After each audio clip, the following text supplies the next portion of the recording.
जय Hind. Wellness legends world में आपका स्वागत है। ये आवाज़ है हर उस आयुष डॉक्टर और वेलनेस प्रोफेशनल की जो आगे बढ़ना चाहते हैं, लीड करना चाहते हैं और अपना एक इतिहास बनाना चाहते हैं। तो आज हम बात करने जा रहे हैं एक बहुत ही शानदार किताब के बारे में, the discipline of market leaders. ये किताब एक सीधी सी बात कहती है, किसी भी प्रैक्टिस को लीडर बनने के लिए सिर्फ जुनून काफ़ी नहीं है, अनुशासन चाहिए।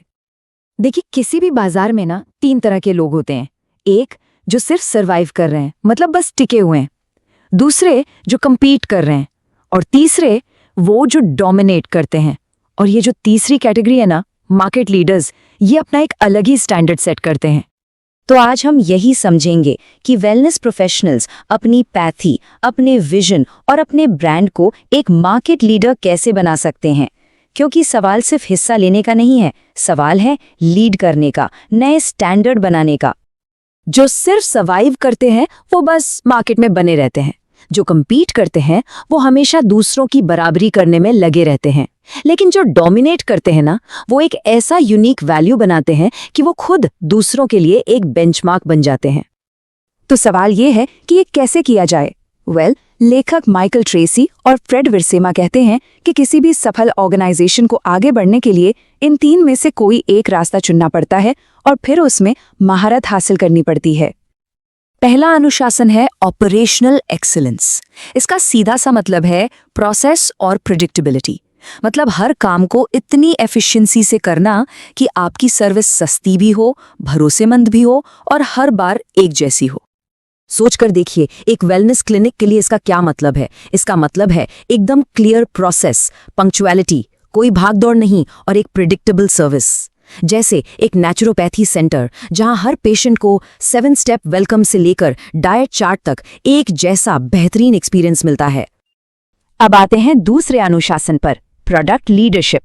यहाँ पर फोकस पूरी तरह से इनोवेशन और क्वालिटी पर होता है ताकि आप ऐसे रिजल्ट्स दे सकें जो कोई और नहीं दे सकता। जैसे मान लीजिए कोई आयुर्वेदिक ब्रांड है जो हर 6 महीने में एक नया हर्बल इनोवेशन लेकर आता है, या फिर आपका क्लिनिक या कंसल्टेशन मेथड रिसर्च पर आधारित है और हमेशा अपडेटेड रहता है, तो समझिए आप एक प्रोडक्ट लीडर हैं। और तीसरा और आखिरी अनुशासन है कस्टमर इंटीमेसी।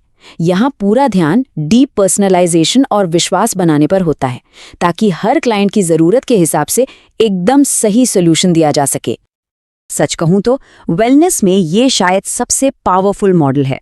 यहाँ हर मरीज सिर्फ एक केस फाइल नहीं बल्कि एक रिश्ता बन जाता है, एक कहानी बन जाता है। और जब आप उनकी भावनाओं को समझकर हीलिंग करते हैं ना, तो वो मरीज आपको कभी नहीं भूलता। लेखक इस पूरी बात को एक लाइन में कहते हैं, मार्केट लीडर्स हर किसी के लिए सब कुछ बनने की कोशिश नहीं करते, वे एक अनुशासन चुनते हैं और उसमें महारत हासिल करते हैं। यही है फोकस की असली ताकत। तो अब सबसे जरूरी सवाल पर आते हैं, इन कॉन्सेप्ट्स को अपनी प्रैक्टिस में लागू कैसे किया जाए, कौन सा रास्ता चुनना सही रहेगा। इसके 3 आसान कदम हैं। पहला, अपना मॉडल चुनें। खुद से पूछिए, क्या आप प्रोसेस में मास्टर हैं या इनोवेशन में, या फिर रिश्ते और सहानुभूति ही आपकी असली ताकत है। दूसरा, अपना एक यूनिक सिस्टम बनाइए, जैसे 7 डे वेलनेस रीसेट या माइंड बॉडी हार्मनी फॉर्मूला। ये सिस्टम आपके ब्रांड का डीएनए बन जाएगा। और तीसरा, अपना मैसेज एकदम क्लियर करें ताकि लोगों को पता हो कि आप किस एक समस्या के एक्सपर्ट हैं। और हाँ, याद रखिए, सबसे बड़ा खतरा है तीनों में थोड़ा थोड़ा अच्छा बनने की कोशिश करना, क्योंकि जो सब कुछ करता है वो किसी एक चीज में महान नहीं बन पाता। चलिए इसे एक रियल लाइफ स्टोरी से समझते हैं। एक ऐसी कहानी जो इस पूरे फ्रेमवर्क को जिंदा कर देगी और दिखाएगी कि इससे कितने कमाल के रिजल्ट्स मिल सकते हैं। ये कहानी है केरल के एक यंग नेचुरोपैथ डॉक्टर किरण की। पेंडेमिक के बाद उन्होंने नोटिस किया कि ज्यादातर लोग बस वही रोज की कंसल्टेशन दे रहे हैं। उन्होंने फैसला किया कि वो इस भीड़ का हिस्सा नहीं बनेंगे और उन्होंने अपनी डेली कंसल्टेशन बंद करके कुछ नया बनाने का एक बहुत बड़ा रिस्क लिया। उन्होंने अपनी सारी एनर्जी और नॉलेज को एक खास प्रोग्राम में लगा दिया जिसका नाम था 7 डेज स्ट्रेस डिटॉक्स। ये सिर्फ एक इलाज नहीं था, ये एक पूरा सिस्टम था।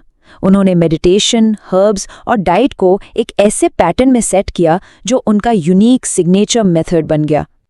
और नतीजा आप यकीन नहीं करेंगे, सिर्फ 3 महीने में उनके क्लिनिक में 3 गुना ग्रोथ हुई। ये कोई तुक्का नहीं था, ये उनके फोकस्ड अप्रोच का सीधा सीधा नतीजा था। उन्होंने प्रोडक्ट लीडरशिप को चुना और एक ऐसा सॉल्यूशन बनाया जो मार्केट में किसी और के पास था ही नहीं। और जल्द ही उनके पेशेंट्स उन्हें डॉक्टर नहीं बल्कि वेलनेस आर्किटेक्ट बुलाने लगे। क्यों? क्योंकि उन्होंने सिर्फ बीमारी का इलाज नहीं किया, उन्होंने सेहत का एक पूरा ब्लूप्रिंट तैयार किया था। वो एक डॉक्टर से एक लीडर बन गए थे।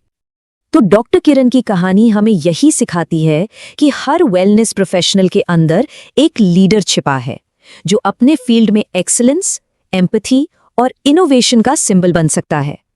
मार्केट लीडरशिप कोई पैदाइशी क्वालिटी नहीं है, ये एक चॉइस है। तो अब फैसला करना है कि हमें भीड़ का हिस्सा बनकर रहना है या फिर बेंचमार्क बनना है। हमें मौजूदा स्टैंडर्ड्स को फॉलो करना है या वो स्टैंडर्ड बनना है जिसे दूसरे फॉलो करना चाहें। तो सवाल बस इतना सा है, आप अपने फील्ड में, अपने काम में और अपने पेशेंट्स के लिए कौन सा नया स्टैंडर्ड सेट करने वाले हैं? और इसी लीडरशिप विजन को आगे बढ़ाने के लिए 150 से ज्यादा वेलनेस एक्सपर्ट्स 16 नवंबर 2025 को जयपुर में एक साथ आ रहे हैं। ये सिर्फ एक इवेंट नहीं, ये लीडर्स बनाने का एक मिशन है। तो अपनी कहानी को एक लेजेंड बनाने के इस मौके से जरूर जुड़ें। याद रखें, वेलनेस लीडर्स पैदा नहीं होते, वो क्लैरिटी, कंसिस्टेंसी और हिम्मत से बनते हैं। सीखते रहें, स्वस्थ रहें, एक लेजेंड बने। जय हिंद।